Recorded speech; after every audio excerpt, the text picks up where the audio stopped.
chicos, bien, empezamos entonces lo que es el segundo parcial, segundo bloque, que se refiere a transferencia de materia. ¿Qué es lo que queremos hacer en un principio? Es diseñar un bioreactor, ¿sí?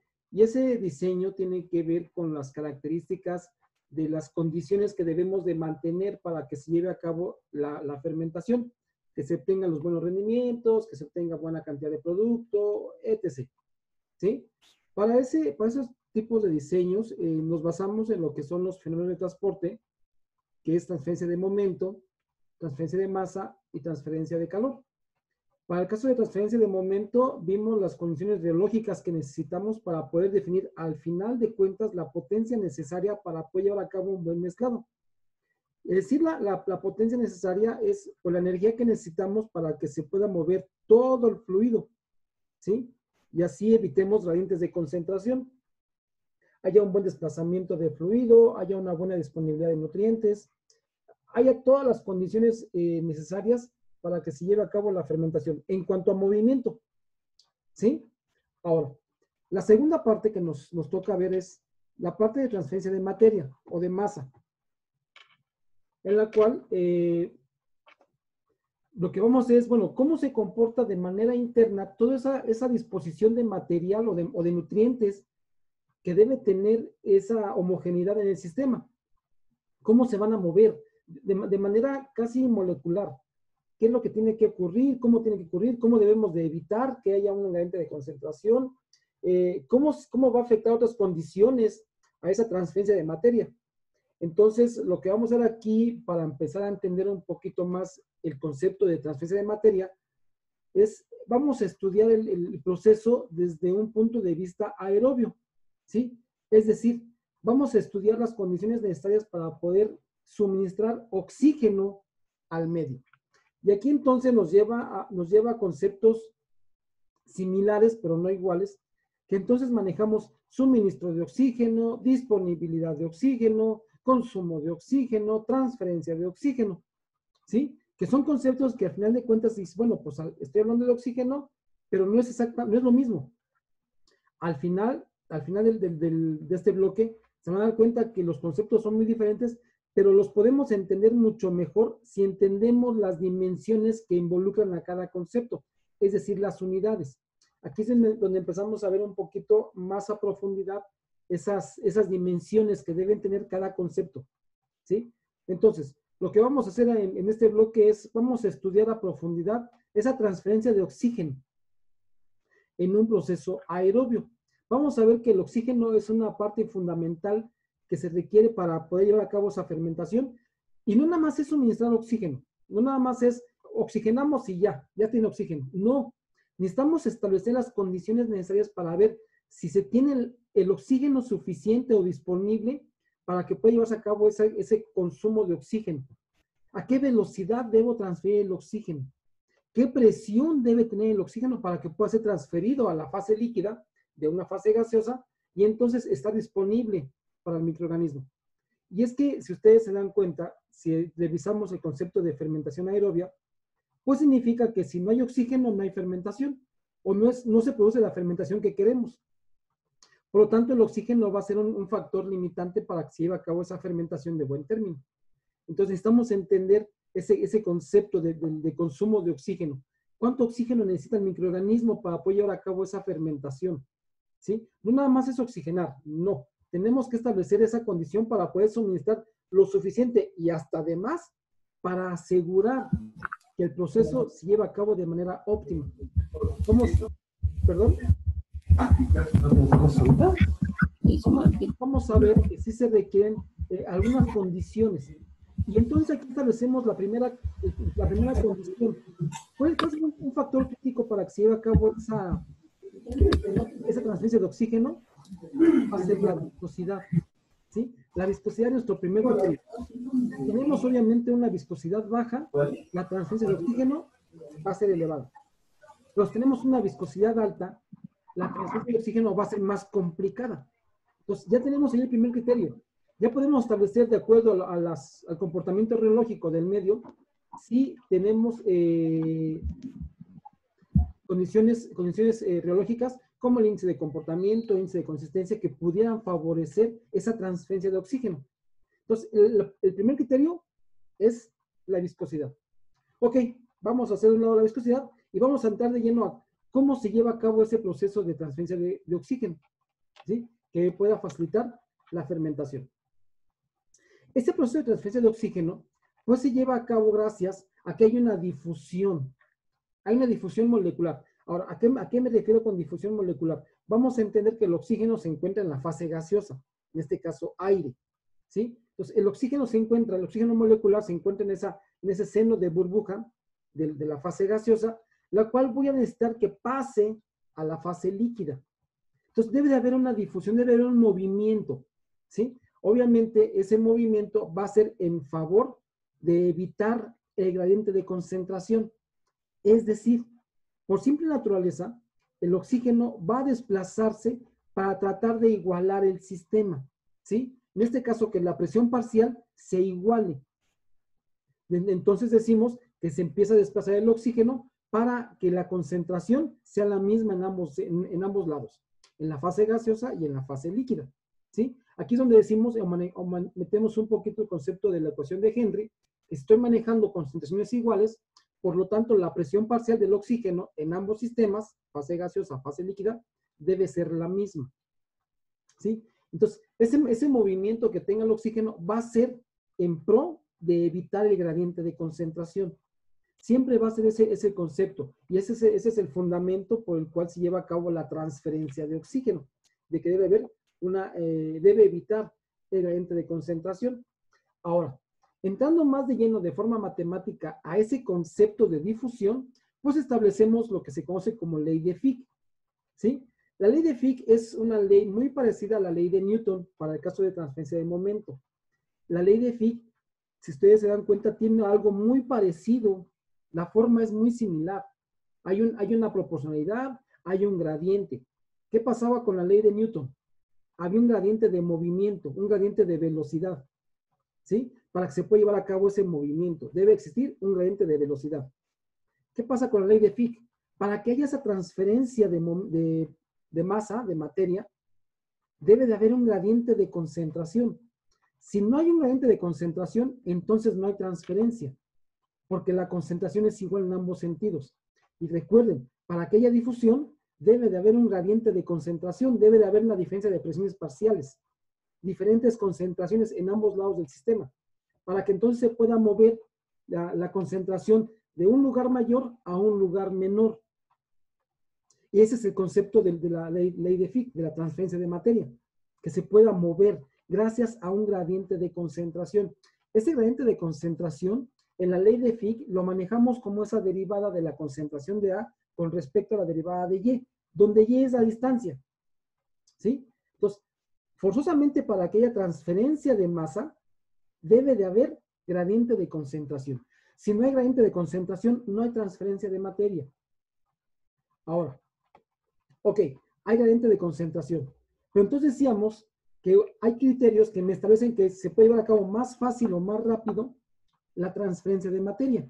¿Qué criterio? Manejamos la viscosidad, ¿sí? Ok, y decíamos, a mayor viscosidad, menor movimiento de las partículas que se están transfiriendo, por tanto es más lenta. Y ese es el concepto de viscosidad, evita el movimiento, ¿sí? Pero también entonces, aquí la ley de Fick establece una condición que te permite manejar qué tan fácil o qué tan complicado es la transferencia de masa, que se conoce como difusividad, ¿sí? O coeficiente de difusión. Esta difusividad es una constante, ¿sí? Que también va a depender de otros factores. Pero esta constante te va a decir qué tan fácil o qué tan complicado es llevar a cabo esa transferencia de materia, a pesar de que haya gradiente de concentración. ¿Sí, chicos? Entonces, ¿qué es lo que dice la ley de Fick? Ok, la ley de Fick dice, la velocidad con que se pueda transferir un componente A en un componente B, que haya esa transferencia de materia, va a ser directamente proporcional a una constante, que la vamos a llamar constante de difusividad. Y además, a un gradiente de concentración. Ahora, es importante que identifiquemos de la ley de Fick cuál ¿Cuál va a ser la fuerza motriz o la fuerza impulsora para que se lleve a cabo esa transferencia de materia? ¿Sí? No va a ser la difusividad. La difusividad nada más te va a decir, ¿es fácil o es difícil? Pero quien te va a dar la pauta para que sea una transferencia rápida o eficiente, esa fuerza motriz de la transferencia de materia, va a ser el gradiente de concentración. Entre más grande sea el gradiente de concentración, mayor flujo másico va a ser del componente A al componente B. ¿Sí? Entonces, ¿por qué? Porque si es mucha la diferencia de concentraciones, pues voy a tener que pasar más materia para poder igualar la concentración. ¿Sí? Ahora, la difusividad te indica qué tan fácil o qué tan complicado. Y eso es lo importante de la ley de Fick. No nada más establece a que haya un gradiente de concentración. No, hay que ver otras condiciones que me van a favorecer esa transferencia. Ahora, decíamos también al principio que algo importante de esta nueva materia, bueno, de esta parte, de este bloque, es entender las unidades, ¿sí? Porque de acuerdo a las unidades vamos a tener claro qué significa esos parámetros. Entonces, aquí les dejo lo que es las unidades, donde J es el flujo másico del componente. Si se dan cuenta, las dimensiones de J son masa sobre tiempo por área. ¿Sí? Entonces, ¿qué significa eso? Bueno, esa J o ese flujo másico dice qué cantidad de materia se está transfiriendo por unidad de tiempo en una superficie. ¿Sí? Al final de cuentas estamos manejando aquí el concepto de superficie, que tiene que atravesar ese componente A. ¿Sí? NA, bueno, NA lo vamos a ver más adelante, que es la velocidad de transferencia de materia, lo vamos a ver un poco más adelante. Pero ven también el concepto de dimensiones del coeficiente de difusión o difusividad, ¿sí? ¿Qué están manejando aquí? Área sobre tiempo, ¿sí? Están manejando esa velocidad superficial por la cual debe atravesar esa materia. Y sea, o la concentración, pues es masa sobre volumen. C es una concentración que maneja normalmente y Y es la distancia, ¿vale? Entonces, si se dan cuenta, es algo muy similar a lo que hemos manejado como transferencia de momento y transferencia de calor. En su momento lo vamos a ver. Las leyes que manejan, ley de Newton, ley de Fick y ley de Fourier, tienen una estructura muy similar. En las tres se requiere un gradiente de una fuerza motriz. En la de Newton fue la de velocidad. En la de Fick es la concentración. En la de Fourier va a ser la temperatura. ¿Sí? De tal forma que me van a permitir establecer la velocidad de transferencia de momento, velocidad de transferencia de masa o velocidad de transferencia de calor. Entonces, de aquí en adelante vamos a aplicar la ley de Fick. Ahora, la ley de Fick es esta. Sin embargo, tiene variantes, pero el concepto sigue siendo el mismo. Para que haya transferencia de materia debe existir un gradiente de concentración. ¿Sí? Porque vamos a ver una variante de la ley de Fick, pero el concepto sigue siendo el mismo. Ahora, ¿qué sucede en la transferencia de materia? Sucede algo muy, muy curioso, muy peculiar, que es un poco complicado de entender, pero vamos a hacer una analogía con lo que es transferencia de calor, ¿sí? Que ya tiene esos conceptos previos. Vamos, ¿qué ocurre en la transferencia de masa? Ocurre que tenemos una concentración en la fase X de un componente y tenemos una concentración en la fase Y del mismo componente, pero con una concentración menor. Por lo tanto, me dice Fick que debe de haber un equilibrio. El componente que estamos estudiando debe desplazarse hacia la otra fase con el afán de equilibrar el sistema. Es decir, entonces va a haber un movimiento de una concentración mayor a una concentración menor. Y es el concepto que todos entendemos. Y ahí no hay ningún problema. Entonces, pues sí entendemos que hay ese desplazamiento, ese movimiento de esa concentración, de esa partícula que se encuentra en la fase X a mayor concentración hacia la fase Y que hay menor concentración. Pero ¿qué es lo que sucede? Resulta que esa partícula se empieza a desplazar, se empieza a mover en pro del gradiente de concentración. Pero va a llegar a una pared que le conocemos como interfase. ¿Sí? En la interfase es justamente esa membrana que va a separar la fase Y de la fase X, pero que va a tener una característica. Aquí la concentración del componente es la misma, ¿sí? Por lo tanto, podemos decir, si nos enfocamos nada más en esa membrana, podemos decir que no hay transferencia, puesto que no hay gradiente de concentración. De un lado y del otro tenemos la misma concentración, ¿sí? Entonces, hasta ahí diríamos que se puede detener esa transferencia de esa partícula. Pero vámonos hacia atrás, en la fase Y. ¿Qué pasa hacia atrás? Bueno, resulta que como se está acumulando aquí mi componente A, se empieza a formar una pared. Aquí tengo mucha pared, a lo mejor una película monoatómica del componente A, ¿sí? Que quiere pasar a la fase Y. Pero como están, digamos, en equilibrio, le cuesta más trabajo. Pero, vamos hacia atrás. ¿Qué pasa? La concentración hacia atrás del componente A que queremos transferir va aumentando, ¿sí? ¿Qué pasa del otro lado? ¿Qué pasa en la fase Y? También formamos una película. Decíamos, aquí en la membrana se forma una pared, una película. Pero si vemos hacia adelante, la concentración de ese componente va disminuyendo.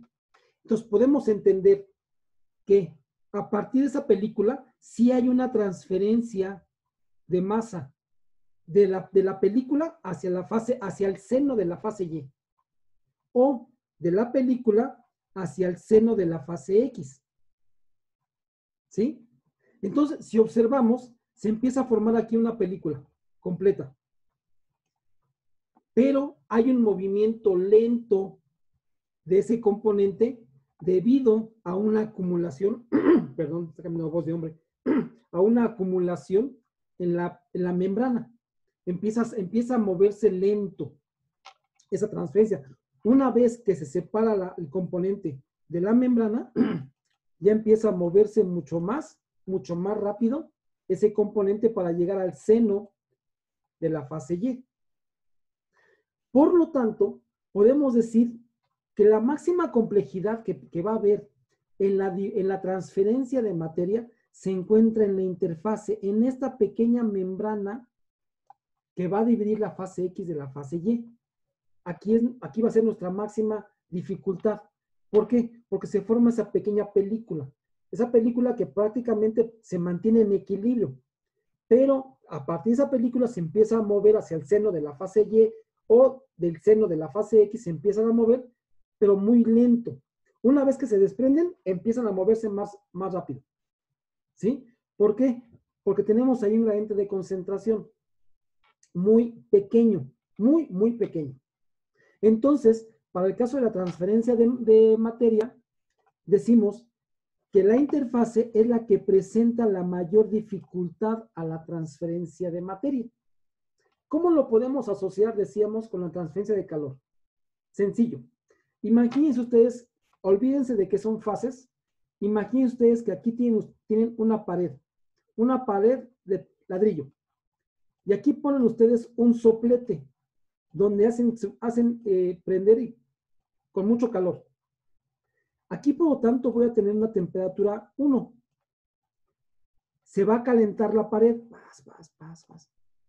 Pero acá voy a tener una temperatura 2.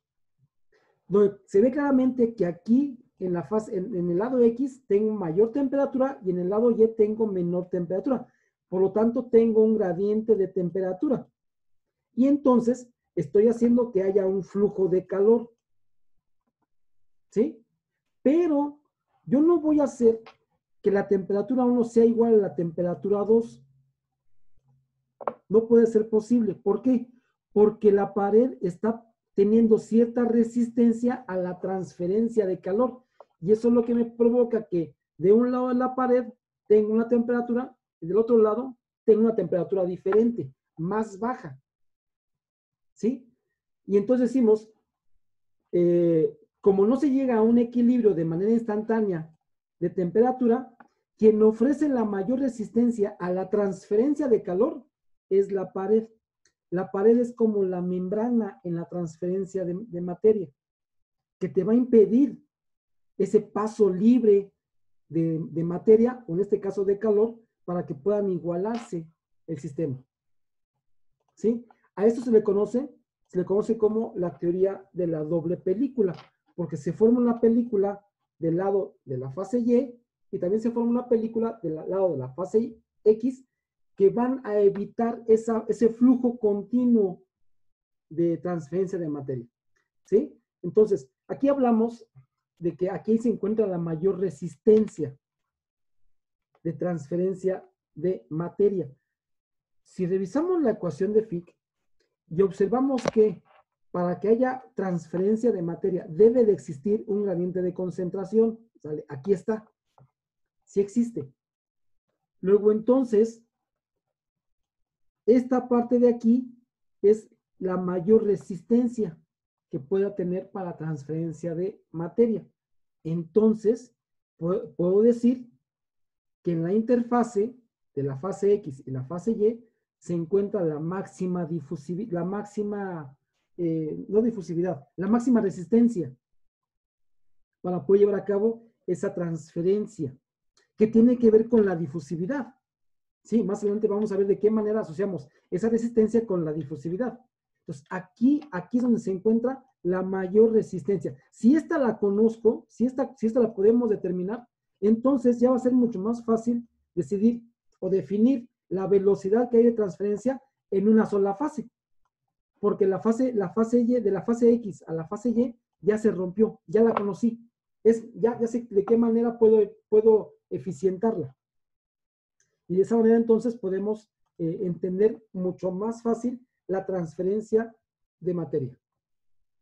¿Sí? Entonces, a eso se refiere con la teoría de la doble película, de que se forman dos películas para que pueda llevarse a cabo ese movimiento. Ahora, dentro de la transferencia de materia, tenemos varias. Tenemos la transferencia de materia por convección y también tenemos la transferencia de materia forzada. La forzada seguramente ustedes la conocerán. La forzada es aquella en la cual no respeta el gradiente de concentración, al contrario, va en contra del gradiente de concentración. Y es como cuando ustedes manejan, por ejemplo, la ósmosis inversa, ¿no? Que ustedes hacen todo lo posible para que la concentración de un lado de una membrana se incremente mucho más y el otro lado disminuya. Va en contra del sentido de la transferencia de materia. O se conoce como una transferencia de materia forzada, ¿sí? Pero si es por convección, es de manera natural. Es lo que debemos de esperar. Ahora, para poder entender un poquito la transferencia de materia por convección, pues sabemos de que se lleva a cabo ese movimiento natural de las moléculas. Y entonces podemos definir que la velocidad con que se está transfiriendo va a depender o va a ser directamente proporcional a la superficie sobre la cual se está transfiriendo, en este caso una burbuja, y a la fuerza impulsora que decíamos que es el gradiente de concentración. ¿Sí? Entonces, esa velocidad de transferencia va a depender del área de contacto, lo voy a decir así, de la burbuja en este caso, porque estamos viendo el oxígeno. Si quitamos ese símbolo de proporcionalidad, pues establecemos que la velocidad de transferencia va a ser igual a un coeficiente, porque quitamos el símbolo de proporcionalidad, por el área de transferencia, por la fuerza impulsora. Si se dan cuenta, la fuerza impulsora es esencial. Si no hay fuerza impulsora, entonces no hay velocidad de transferencia. Aunque haya una superficie de contacto muy grande, forzosamente la fuerza impulsora es la fuerza motriz para que se lleve a cabo esa transferencia de materia. Y entonces aquí establecemos una ecuación de transferencia por convección, que es justamente esta. ¿Sí? Y decíamos, aquí estamos estableciendo una nueva variante de la ley de Fick. Esta ecuación es exactamente la misma que la ley de Fick. ¿Sí? La ley de Fick teníamos un gradiente de concentración. Aquí está. En la ley de Fick teníamos un coeficiente de difusividad. Aquí está. ¿Sí? Para poder determinar la velocidad o flujo con que se transfiere un componente A en un componente B.